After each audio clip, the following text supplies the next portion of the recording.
Okay, well, this is the Kitsap Sun's Editorial Board with the candidates in the 23rd District. We'll give you each 2 minutes to introduce yourselves, and we'll let Sherry go first as the incumbent. Thank you. First of all, for those of you who don't know me, I'm Representative Sherry Appleton. I represent the 23rd Legislative District, which is Bainbridge Island, all of North Kitsap, Bangor, all the way down just a slice of Silverdale, and then the whole east side of Bremerton down to the point at Manette. For those that are not familiar with my work, I am Vice Chair of Health and Human Services Appropriations. I'm also Vice Chair of State Government and Tribal Affairs, and I sit on Public Safety and Emergency Preparedness. Those are all standing committees. And then I also am chair of the Working Families Caucus, which is about working families and family wage jobs, mostly labor. And I have enjoyed my tenure at the legislature. I believe I've worked very hard for my constituents, and I think they appreciate that. When you get elected, you represent everyone. You don't ask people if they're Democrats or Republicans or anything else. You find out about their problems and you work on them. So I'm looking forward to coming back after this election. I am Tony Stevens. Thank you all for your support of representative government. It's really cool. I'm here to proudly announce that liberty is on the ballot for Kitsap County. I served in the United States Army Infantry for 20 years. 19 of those years were in leadership positions. I served as a military mountaineering instructor, as a United States Army drill sergeant, and I held the nation's top clearance as the chief of security at a special weapons site. I have 2 sons that have served as well. My son Tony came back to me wounded and 100% disabled from the war in Iraq, and my son Christopher returned to us 100% disabled, having been wounded in Afghanistan. And I looked at their sacrifice, realizing they're out there sacrificing for freedom, and realized that we were allowing our freedoms to slip away. We were surrendering our liberties without a fight. So I entered this race because I believe in representative government. We have been fighting our government for a very long time, government in the state of Washington. Whether it's the income tax, the 2/3 majority, pop and candy taxes, the Growth Management Act, destruction of property rights, or even the private sale of liquor. All of our representatives in North Kitsap County, including our senator, have been on the other side of that issue from the majority of the people. And the people have had to use initiative or referendum to get these things through. Now, if you're fighting an adversary, it would be really, really nice in the battle if you could snap your fingers and make that adversary go away. And that's what this ballot is about. The people can simply draw a line and make all of their adversaries go away. This election, in my mind, is about personal liberty, as outlined in Article 1, Section 1 of the Constitution. And I hope that you will vote for liberty by voting for Tony Stevens. Tony, I'm going to ask you just a follow-up question, just so we can get to know a little bit more about you. As we've had all the different candidates come in this spring, we've always been asking about priorities. And I mean, you mentioned a few that have come to the ballot box, and I can see where you're coming from on those. Also, kind of a broader concept of liberty. But tell me what your priorities for state government are. How do you rank the the things that the state government does right now, and your opinion on what they should be doing? And I want to know what, headed into the legislative session next year, what's at the top? What are the top 3 on your list, and what do you focus on? Well, first and foremost, I'm a constitutionalist. And our Constitution says that the paramount duty of our government is to provide a system of public schools. So in my mind, before we consider anything else in the budget, we should have a standalone bill on how to fund public schools. Once that is finished, then we can prioritize everything else in government, all of the programs. Once they're prioritized, then we go down one at a time and fund them. When we get down to the bottom, we will end up with those programs that cannot be funded, and many who haven't been funded in a long time. Well, if we're not going to fund them, we ought to repeal them. my real priority is jobs. We have put so much on the creators of jobs that they just give up, and some don't even try. All throughout North Kitsap County, inside the little valleys and dales, are these one-man shows that would love to hire somebody on. They'd love to pass on their knowledge to this person and expand their business, or just pass the knowledge of what they do on to the next generation. But they're scared to death to hire anybody, because as soon as they hire somebody, they come up over the radar, and a bevy of state agencies are going to come in and attack them, and they know it. So they don't hire anybody. If a few thousand of these folks just hired one person, our unemployment would just about disappear. Who attacks a business when they hire? So, I mean, we hire people here. You say there's a bevy of attacks. What are the ones that maybe should be looked at? Well, let's take someone who's got a body shop, and they want to hire someone, and they want to pay them what that guy's worth, what that person's worth.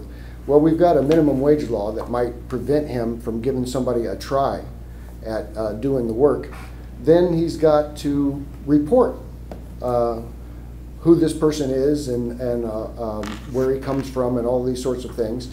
And then people want to inspect and see if his place is good enough to support the health and safety of this employee. And it's just a burden of paperwork that they don't have the time to do. So they don't even try. And they may not even be able to put their finger on exactly what they're trying to avoid, but they know that they're going to come up against the state government or the county government before they try to hire somebody, so they don't. Step back to what you said first when I asked the question. You said your priority, you put education on the top, and then you rank everything below it, and we end up with things that aren't going to make the cut. What's your list look like?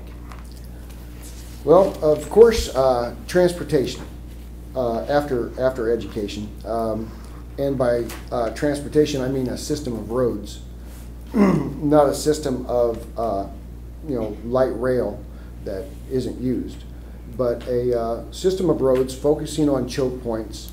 The bypass that we've been looking for in Kitsap County since almost the dawn of man isn't materialized because we asked the state to do this. In my view, when it comes to transportation, we should push as much of the responsibility and as much of the funding down to the counties, because the counties know where they want roads. Which is the bypass on the north end? The Gorst and all of that madness.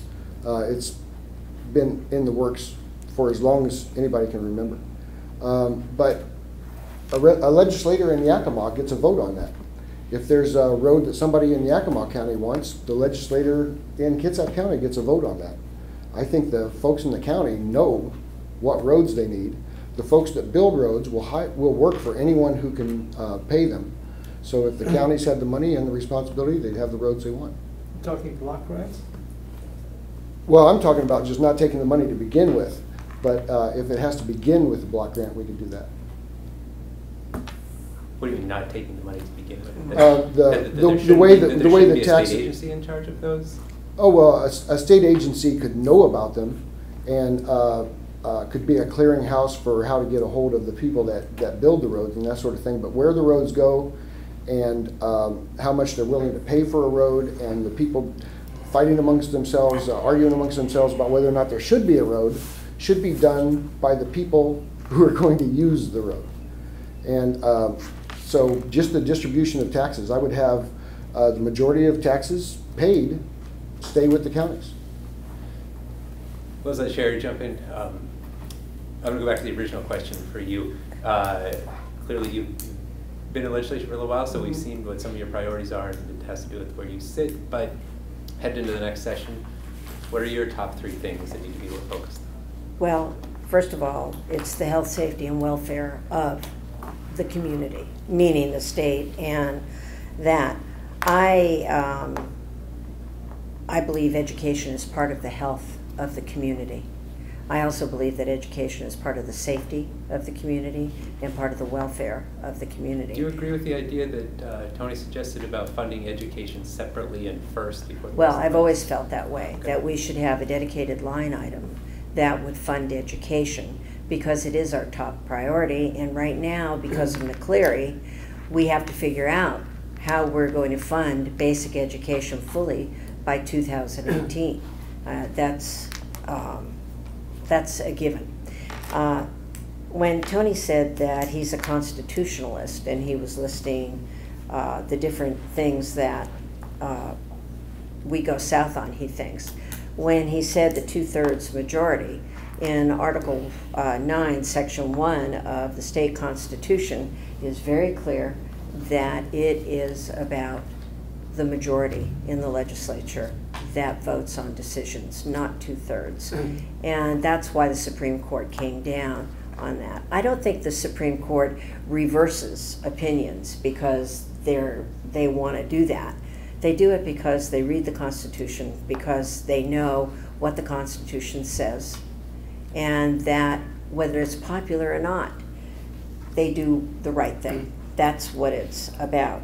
As far as other priorities, children have always been a priority for me. I would like to see every child covered with health care in the state, and we have just about done that. I think we have 23,000 children left to cover, and those are the children we can't find their families to let them know that this is available to them.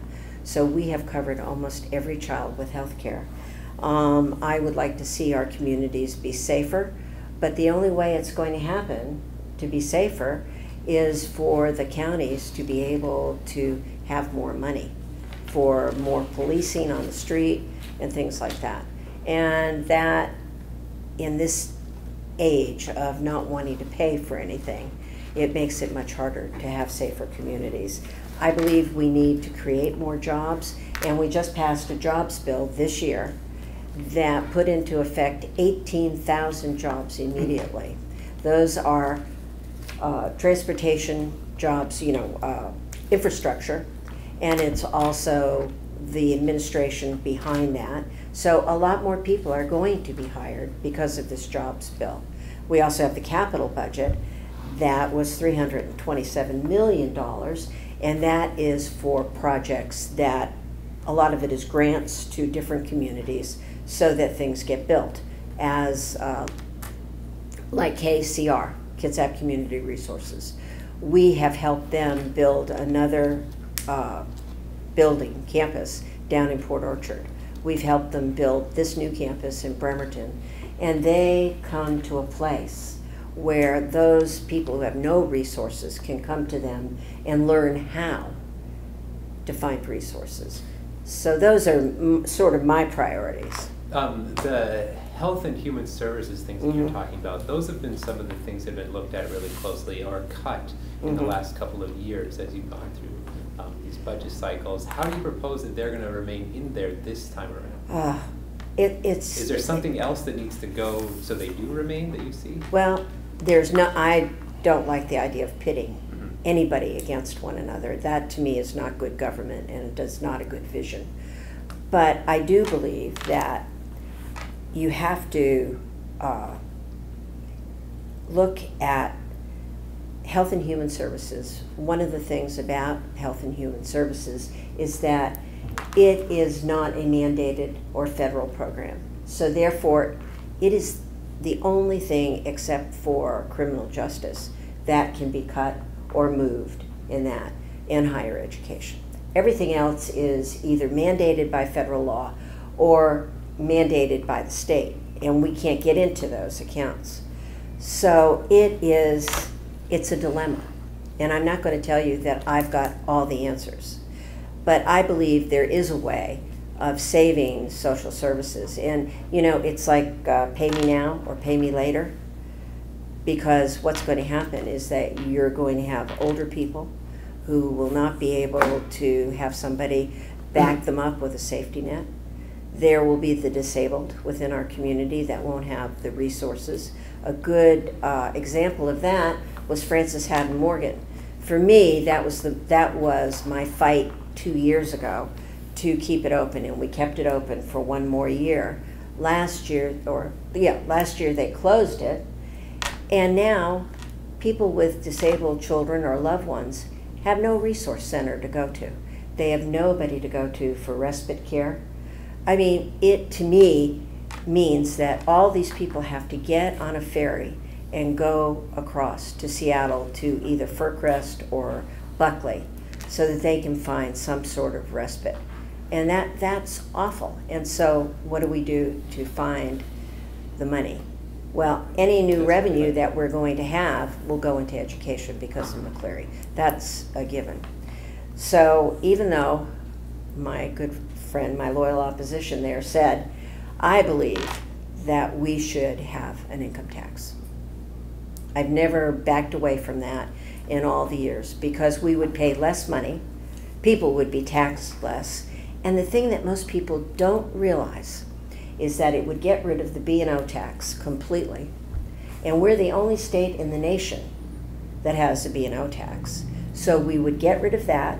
We would get rid of the state's portion of the property tax, which is 5%. And we always talk about older seniors staying in their homes. And then we could cut the sales tax by half. And if you had an income tax that was 4%, it would be revenue neutral. If you had one that was 5% or 6%, you could basically keep the healthcare system, the social services, and all that going. Is that across the board tax or just the Gates version? Oh, no, across the board. I'm not into little pockets of people being taxed. And the people didn't want that. I think that people understand fairness, and they didn't feel that that was fair. So the corporate people would also have the same income tax? Yes. So is that the same as B&O tax? No, because, here goes. B&O tax is a tax on gross receipts. It has nothing to do with profit.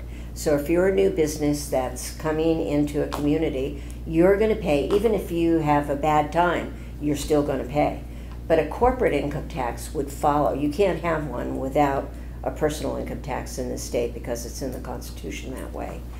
But if you had a corporate income tax, it would only tax profit, so that it would be a fairer system than what we have now. Where you would chase businesses out of the state? No. Chase some of those corporations away? If the B&O tax isn't chasing businesses out of the state, and we have constantly in the last 10 years finished in the top 5 in the country of the best places to do business, I don't think a corporate income tax will change that outlook. Tony, real quick, if the state's tax system is going to be reformed, is an income tax something that should be considered? Negative, not even close. When I came to Washington, I was amazed that this state seemed to be insulated from some of the economic downturns in the rest of the nation. And it took me a while to figure out it's because we don't have an income tax. States that have an income tax have a horrible time. And I'm glad that she's talking about an across-the-board tax now, because it has been sold heretofore as this small tax on the super uber wealthy, which was the lie that was told to the American people in 1913, and it quickly turned out to be a tax on everybody all the time. The truth of the matter is, concerning taxation, is that wealth is created. At the point that wealth is traded or sold, all the cost of the creation of that wealth is realized. The B&O tax, I agree, should go away, because it's a direct example of a tax that is realized when the good or service is sold, but you don't know how much that tax is. And it's true of all taxes. All taxes are realized when a good or service is sold. So in my view, the only tax we should have is a sales tax, because it's not a choice of whether this tax is fairer or that tax is fairer or these people are being taxed. The truth is, do you see the tax or not see the tax? Because you're paying for it when you pay for the good or service.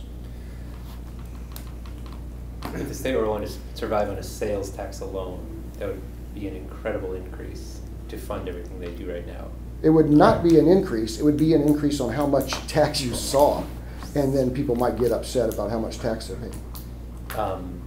Is there a way, if you were to be heading into the legislature this year, is there a way to look for new revenue, maybe an increase in the sales tax? Is that something that you're looking for? No, actually, I don't see this this argument being centered around a revenue.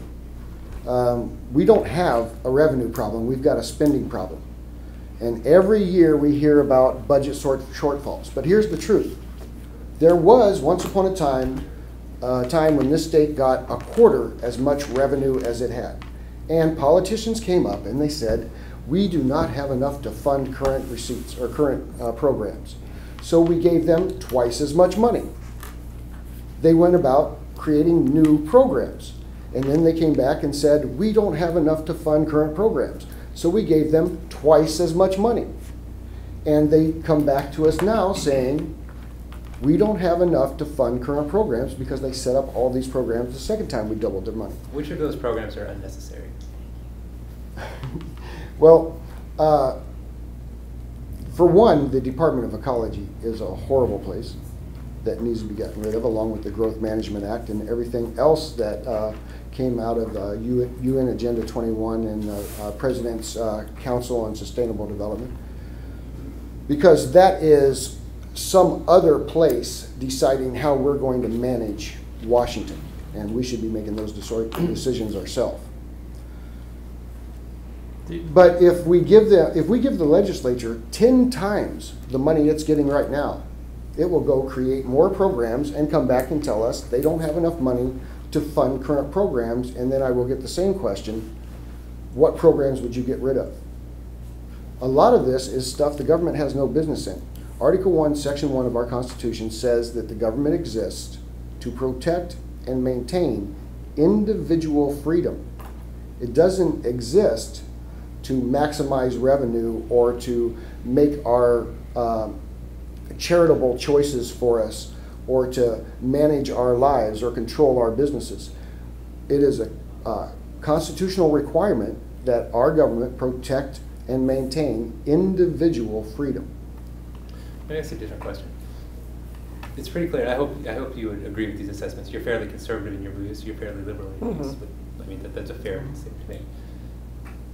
In a state house that's pretty close to a balance these days, and who knows what will happen this fall, how do you get along with your colleagues that are in the other party?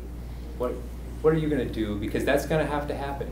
And if you know, these views are that's an extreme change in government. What you're suggesting. Tell me about what it is about you personally, or about how you approach that conversation with the other side. How are you still going to be able to make things happen down there? We'll go okay. I was wondering which. You know, I've been down there for 8 years, and before that I was down there for 11 years representing different groups.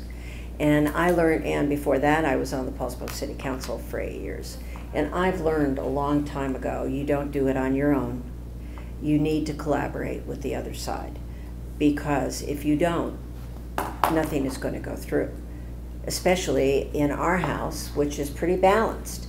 But then you go over to the Senate, and it's very close. So if you're not collaborating in the House, you certainly aren't going to get anything through in the Senate. So it means that I know that people think that we go at each other with swords and guns and all that, but actually we go out to dinner with those other people, and we share our experiences, our life experiences. When a colleague's parent dies, like mine did, I mean, the Republicans were there they were just wonderful to me. Yeah. And the same thing when my husband died. They came, you know, so. Give me an example other than being friends, but a way that's worked for you, maybe. Boy, that's worked in what respect? That you've had a Republican representative that you saw eye to eye on a bill and brought it forward, or found a way to vote so something. Well, with the RHCs, the rehabilitation centers, that we went after. Norm Johnson, who is a Republican from Wenatchee, and I sponsored a bill to keep the RHCs open. Now, it didn't pass, but the point was we worked together. We're still working together on this issue. Several years ago, there was an internet gambling bill that went through, and none of us knew that the Senate had increased the penalty higher than what the federal government had done, which was a big mistake on my part for not having really looked at it close enough. And so Chris Stroh, who was a Republican, and myself, we sponsored a bill to make that go away. That didn't go very far either, because there are a lot of people against gambling. But what Joel Kretz and I did together, Joel is the caucus chair of the House Republicans, he and I worked on a bill on cow shares. Now, believe me, I never looked a cow really in the eye, but this was about a little girl on Vashon Island who was, because they didn't have a commercial kitchen, the Department of Health was going to close them down. And they had sold cow shares, like 100 people owned 100 parts of this cow. And it's mostly for kids, for 4-H. And I thought that was terrible. They had never had any illness, no sicknesses in that. And so Joel and I worked together to pass that bill, which passed. And because of that, kids today have cow shares with their cows, you know. I know it seems ludicrous, but that's how you form friendships, and that's how you form working together with people. Tony, how do you approach that question? And there's going to be a second part that I think I'd like you to address also. Certain parts of your district tend to always vote more liberal. Mm-hmm. How do you relate to those folks who would be your constituents if you're elected? So, well, two questions, two parts of that. We have a different definition for liberal in the United States than in the rest of the world. Even the most liberal people in Bainbridge Island, for instance, still love their property. They still love their property rights, and they don't want to be taxed out of their property, and they don't want this influx of regulations to regulate them out of ownership of their property and force them into urban areas. So there's a lot of places where liberals and conservatives can get along. As a matter of fact, when I was researching Agenda 21 and the International Council for Local Environmental Initiatives and all this sort of stuff, I wanted to make sure that I wasn't getting into one of these red shirt, blue shirt, kick the football around arguments, because I hate those. So I went to Democrats against Agenda 21 to begin my research. And there are a lot of Democrats that are against this kind of foreign takeover of our local governments. Now, actually, there's a lot of places where we can work together. For instance, before the initiative to legalize medical marijuana, I was firmly against it. And then life came up and smacked me right across the face and taught me the value of medical marijuana. My wife, who she died of cancer in June, had gone through 100 micrograms of fentanyl on her back, swallowing 40 milligrams of methadone 3 times a day, 2 to 3 milligrams of Dilaudid over and over for breakthrough pain. This caused her to be anxious, so she was taking lorazepam. Of course, all that stuff in her stomach made her nauseous, so she had nausea pills. And all of this made her lose her appetite, so she had appetite enhancers. And of course, those who have been through pharmaceutical opioids know that they will block your bowels. And that sounds like a rife area for some scatological humor. But actually, what it manifests itself into is me in the emergency room next to my wife screaming in agony, and nothing can abate it, and me standing by my wife's side helpless. That's what those opioids are all about. We got her on a little bit of medical marijuana that she mixed in a butter to make pastries with, and suddenly I had my wife back. Her appetite was back. She wasn't nauseous anymore. She could sleep without the sleep medication. These areas are areas that I'd be glad to work with Democrats on, because I really don't see Democrat, Republican. I see freedom or not. Our current representative, I was looking at some of the bills that she sponsored, and there's quite a few I would agree with. We allow governments to use vacant government buildings, but for some reason, the Indian tribes sovereign governments, as legitimate as any other government, we're not allowed to use those buildings without taxation and that sort of thing. And there's a whole bevy of bills where that were sponsored to correct that. So there's a lot of areas. Being a military guy doesn't mean I'm an autocrat. Even in the infantry, you have to get consensus and get people to want to go the same direction to accomplish the mission. Elaborate on that comment you made about bills to address exactly what? Sherry could probably explain it better than I could, but from reading the bills, it looked like, let's say, a government had a building. Another government in the state wants to use that building, but instead of paying the taxes and going through a bunch of regulations, they should be able to move in there as though they were the government that owned the building. Another agent. We're just talking about Right. agencies sharing buildings. Or a county government versus the state government, or a municipal government versus the county government. But the Indian governments were not allowed to do that. And she created a bunch of bills to correct that. What does fully funding education mean? Me? Either, both of you. Well, What does it mean to you? fully funding education, to me, is not only funding the basics. It's about a well-rounded child. It's about extracurricular activities, it's about art, it's about music, it's about the humanities, but it also is about technology. It's also about math, technology, engineering, and all the other things that go to making a well-rounded person. I believe that we should fully fund education, and I'd like to take that word basic out, because I'm not sure what basic means. It seems to me when a child goes to school, we should make sure that they are well-rounded in everything that they do, that they have some touch to art, some touch to music, some touch to physical ed. Look at, we've got children that are obese because they never move. They're stuck behind a computer and playing video games, and we need to get them to move, but we don't do physical education anymore. It would be nice to get an email from people when they say, you know, you're my congressperson and you need to do this, and I have to write them back and say, no, I'm not your congressperson. I'm your state representative. If we had civics back in school, we could at least show kids what government is about.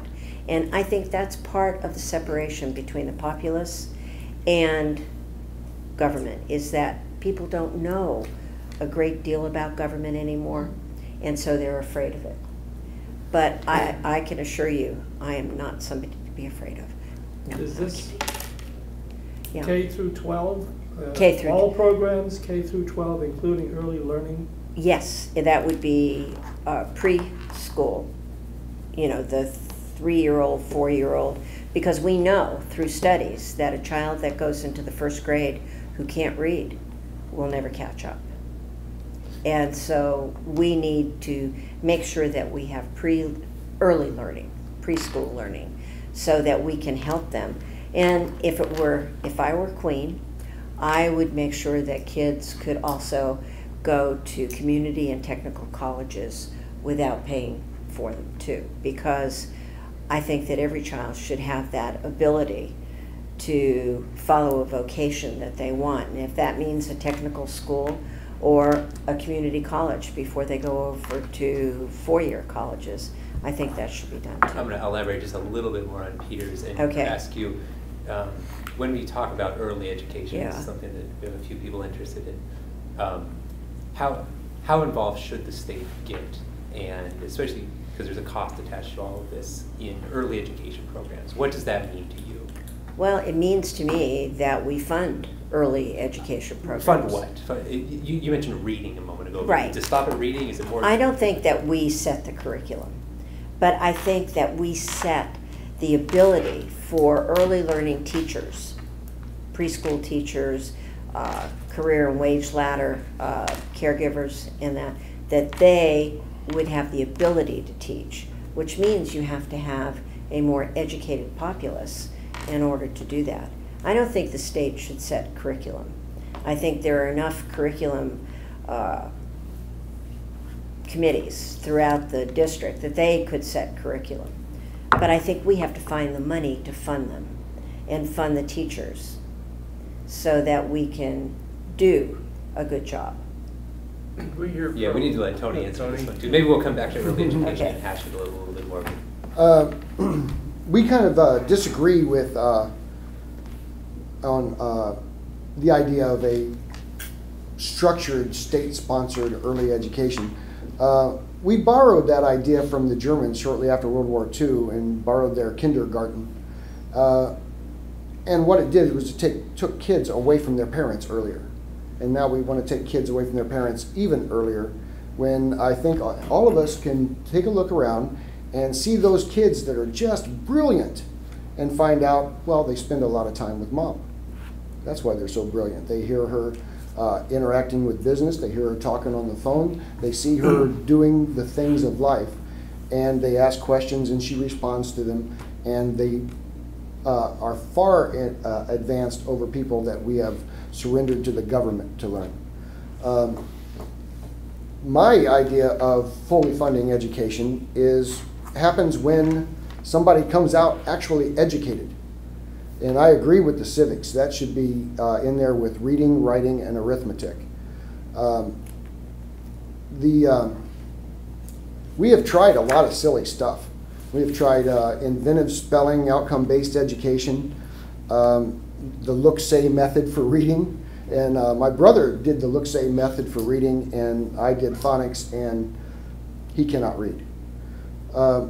Even though he's every bit as bright as I am. He will look at the word discipline and think it's discrimination because it's got the same shape. Now, the next thing coming down the pike from the education eggheads is this idea that math, that numbers are arbitrary and man-made, and what we should be looking at is coming to a consensus and then relying on the experts for the real answer. What's the difference between the experts and the eggheads? The experts are parents. They know when their kids are coming home with an education. That's the reason, the same as the roads or everything else. Everything should be pushed down to the counties as much as possible. A school should be able to run its own curriculum and do everything that it needs to do and have the money locally to do it with. The county decides how much it's going to be involved in that school, and as far as reporting to the state, that can be done over computer, and all of the striations of administration in between can just be gone. It's not just conservatives that that have a problem with too much administration. The worst is unfunded mandates. Administrators don't like it, the teachers don't like it, the parents don't like it, and it just creates a huge stressful mess. Well, the parents need to be in charge of their schools, and with local school boards or a parent-teacher association, something like that, they should decide what constitutes education for their kids. Am I hearing that you're endorsing total local control over schools without any state oversight? What's your position on the superintendent of public instruction? And well, he can be in charge of amassing the data and spitting out the reports. so there's no regulation from the state level whatsoever that you believe in? Well, I don't know what makes the guys a genius when they go to Olympia, because they were born in the counties. Were they dumb when they were in the counties and now they're brilliant when they're in Olympia? I think that there's plenty of people that are smart enough to educate kids. When the pioneers came here, they stopped their wagons, they built a church, and they conducted school in that church before they even built their own homes. Parents care about education. But if it's in the state constitution to ensure public education. But there's a system of public schools. How do you remove this? Oh, I don't. No. The public school can be mandated to exist and can be monitored for its abilities through a data collection center at the state. The Constitution says we will have a public system of schools, and we should have one. But that doesn't mean that a bunch of people in a cubicle should be telling people in Wenatchee how to educate their kids. Do you think the state should be involved in early childhood education efforts at all? Or should it wait until? No, that's what the children are learning there at that age is so profound that it should be left to parents. What's your position on charter schools? If you believe in them, should they be publicly funded as competitors to public schools? For one, I don't think any other opportunity for a school is, a competitor to the public schools in the way that it's said. It's said that if we give, 60% of the funding that normally goes to a child in public school to a voucher system or to a child going to a charter school, that this somehow puts the public school at an unfair advantage. And I don't believe that's the case, although there is a very good argument for the much increased cost of special needs children. The charter school issue is a very interesting issue because it seems like it's a step in the right direction from a conservative standpoint, that we're going to work our way toward freedom of education, which would include vouchers so parents can educate their kids anywhere they want, which I think is the way to go. But the current charter school initiative, I don't think that I'm going to sign because until I understand it a little bit better. But right now it seems like we're going to put appointees in charge of the public or the charter school, and the appointees will make all the decisions about that school. Well, this takes out both elected officials and parents. So it sounds like everything we don't like about public schools and none of the stuff we do. And it would essentially make a Department of Ecology out of charter schools. But this current initiative is not the only attempt at a charter school. A charter school can be any definition the people developing that charter wish. And if it meets the standards of a good education and parents have good input, then it should be publicly funded just like any other school. Terry, what's your opinion on the charter school issue? Excuse me, I'm totally against them. I believe that even with McCleary, it was very obvious that the court said you need to fund education. Didn't say you needed to start a new school system. It said you needed to fund education. And I believe that if we started a charter school system, that what would happen, we'd go to court and probably the state would lose. Remember that people in this state have voted on charter schools 3 times. And 3 times the people turned them down. I don't know how many more times we have to get that message across. Charter schools across the spectrum do not perform any better than public schools. Yes, there is that excellent one that stands out, just like there's an excellent public school that stands out.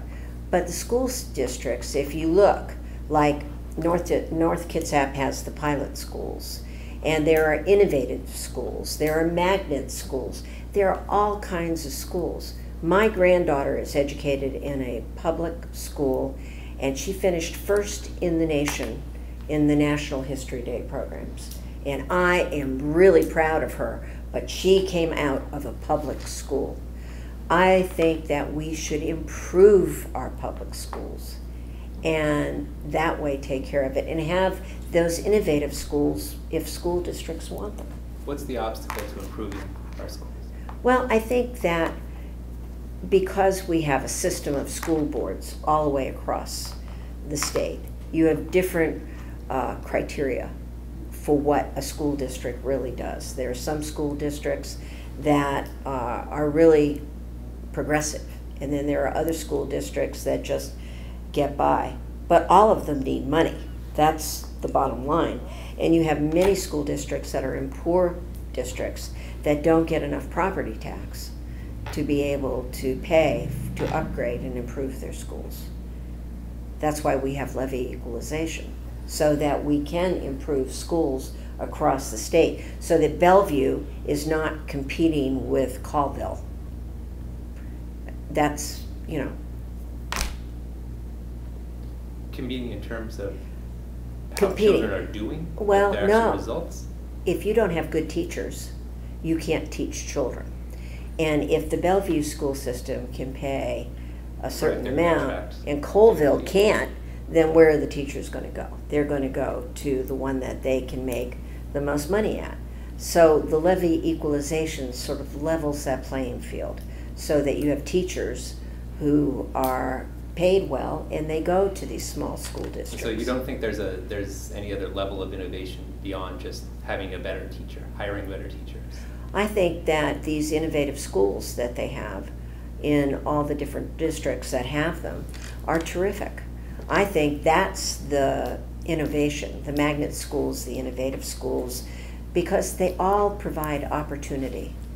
And that's what we really want. When you look at charter schools across the country, as I said, they don't perform any better than public schools. And in many cases, it's a segregated society. You know, it is focused on maybe the African American community or maybe the Latino community. And Brown versus Board of Education took care of that in 1964. All of us go to school together and we learn to communicate back and forth through different cultures. And I think that is very, very important. If you can't communicate with people that you don't know, then you become afraid of them. And that starts this whole devolution of what's happening on our streets today. Should there be a better way to incentivize teachers? You're saying Oh, Colville needs to be able to attract. Well, what Right. about the teachers in Colville making that teacher better? Would there be a better way for the state to do Well, that? I think that the state has tried to address that by mentoring programs, which, you know, more teachers that have been there longer mentoring new teachers and helping them. I think it's a progression. You know, we're starting at a certain place and hopefully we'll get to that higher level. And I think that the McCleary decision really is going to help us get there. We have to fund the schools, we have to fund the teachers. And if you were asking about the incentive, are you talking about the evaluation system? Is that what you were alluding to? That's certainly one. I'm asking Okay. for your ideas of Well, what you think works. I don't believe in this evaluation between principals and teachers because we can't legislate parents. We can't legislate whether a kid comes home at night and the parents are screaming at each other, or they can't feed their children, or they don't have a house. Do you know that there are 23,000 children in Washington State that are homeless? So those children are not going to learn at the same level. And if you have a teacher in a school that has more of a ratio of homeless children, do we blame the teacher? We can't do that. Yet the evaluations may show that that class is not learning to the same standard as somebody else's class. You mean based on testing? Right, on testing and that, yeah. We spent, oh, go ahead, Bill.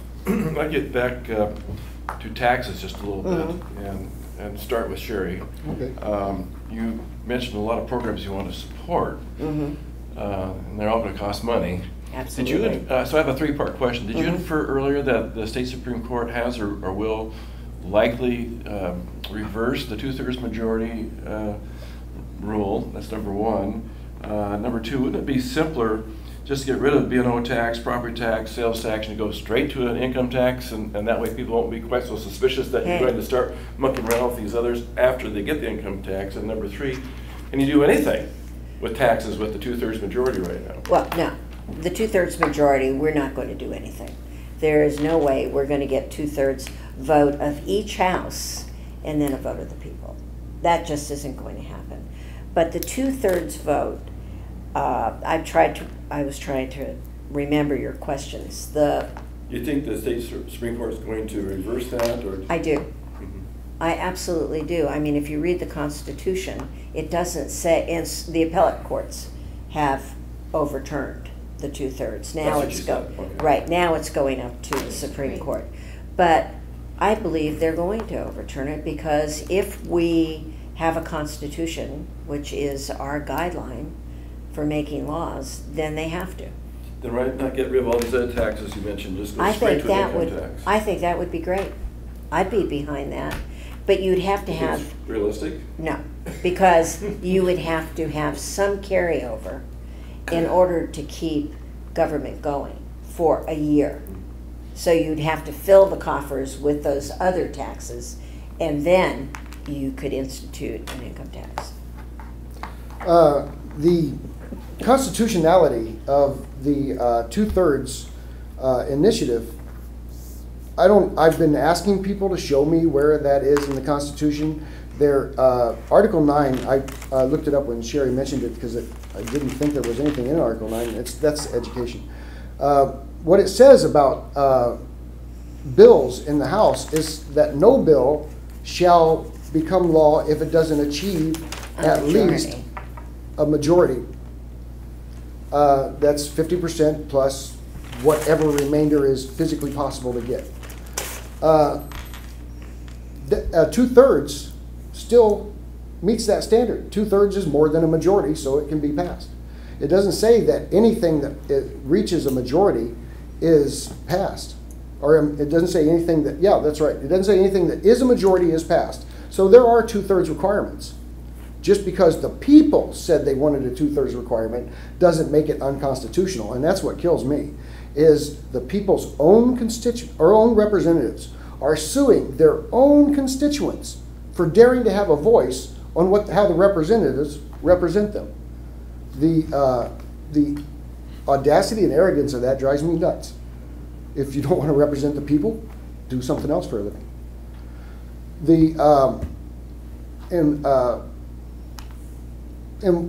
I wanted to go back to something else that Sherry said that is valid when it comes to charter schools.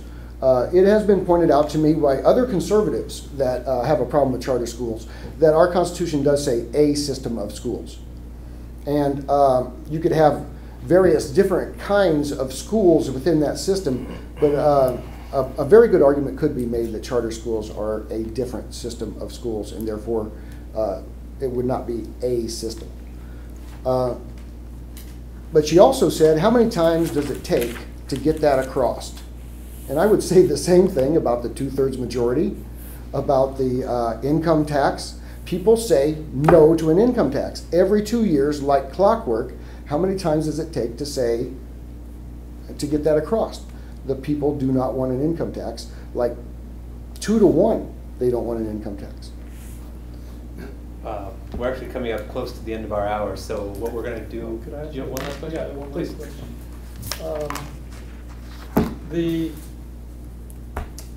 An election obviously requires support for candidates, and particularly from the parties.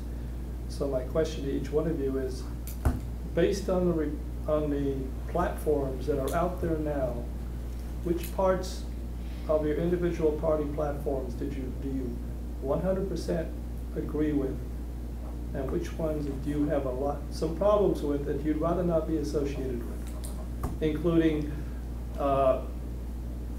if it's in their voter registration restrictions? Go ahead, Sharon.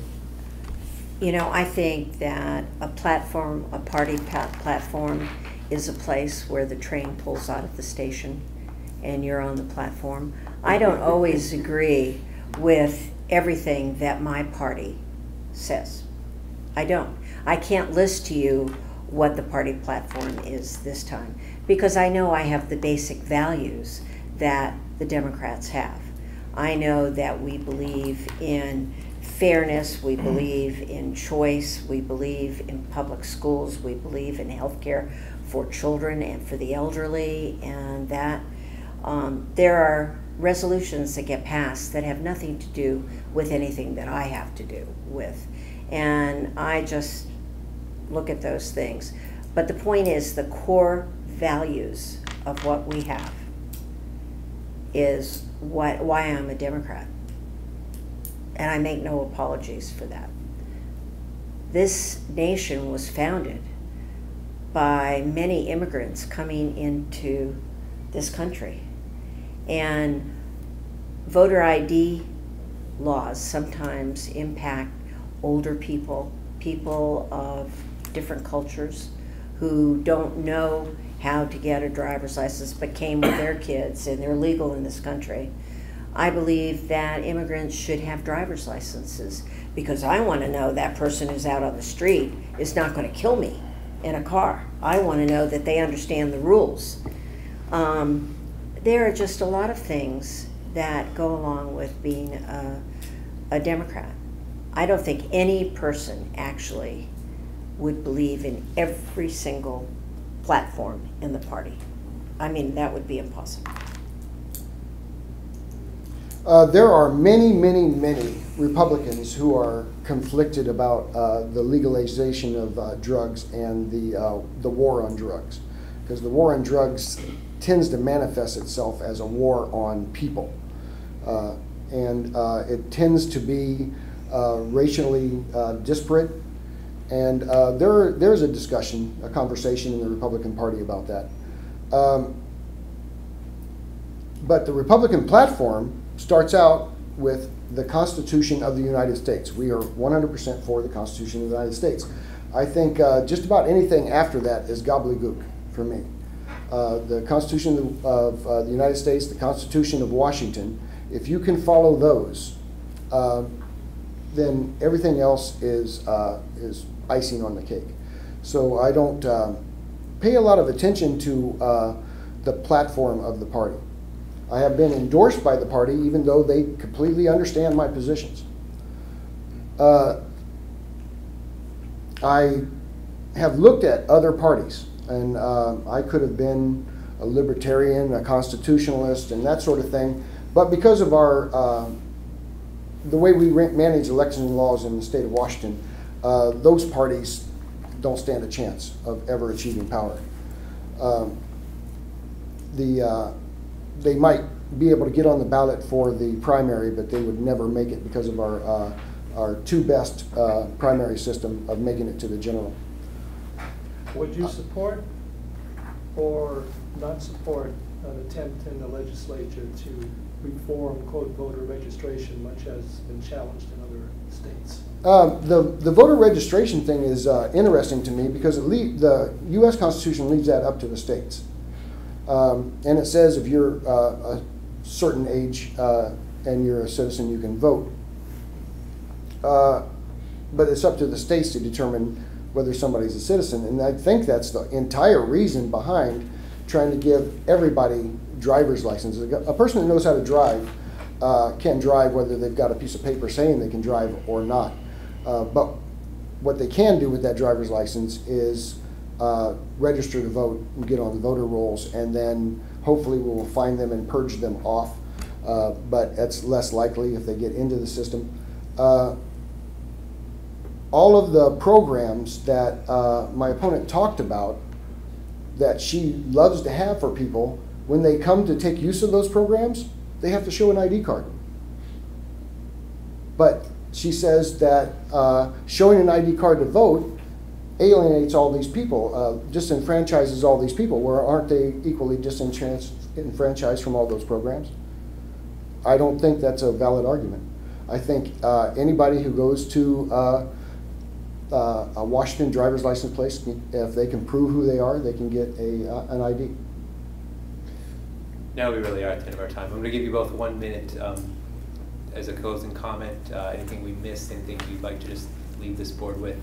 Just let Sherry go first, then we'll close the time. Well, first of all, I want to thank you all for coming. I mean, you've given up your afternoon to come here, and I appreciate that. I really have nothing else to say. I believe that my record stands for what I've done for this community, and I intend to keep doing it. You know, jobs are important. We need jobs. Adult day health, which is something that I am so proud of because I saved it. And I have to say, personally, I saved it. They wanted to cut it. And there were 9,000 families that would have been affected over the state. They wouldn't have been able to work. And that's what we're about. We're about jobs. I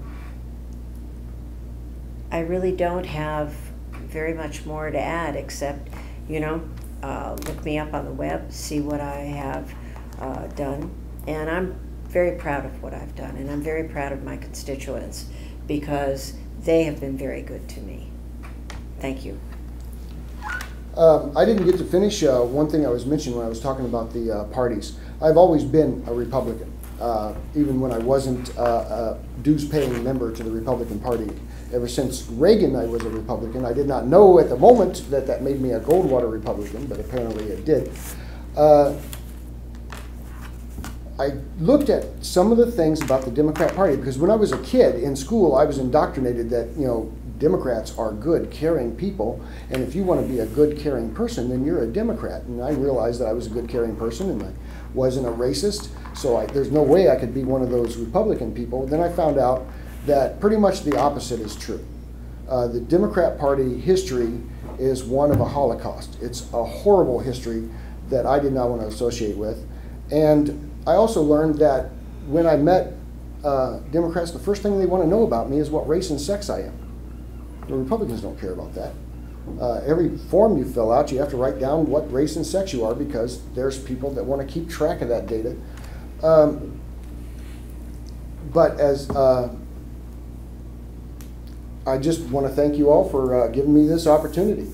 There is a new breath of freedom that is sweeping the nation. It's sweeping Washington State, including Kitsap County. And all of those people that have felt this big megalithic government bearing down on them for all these years have a chance to get out from under it just by snapping their fingers and making it go away. Well, we appreciate your time. Thank you. Thank you.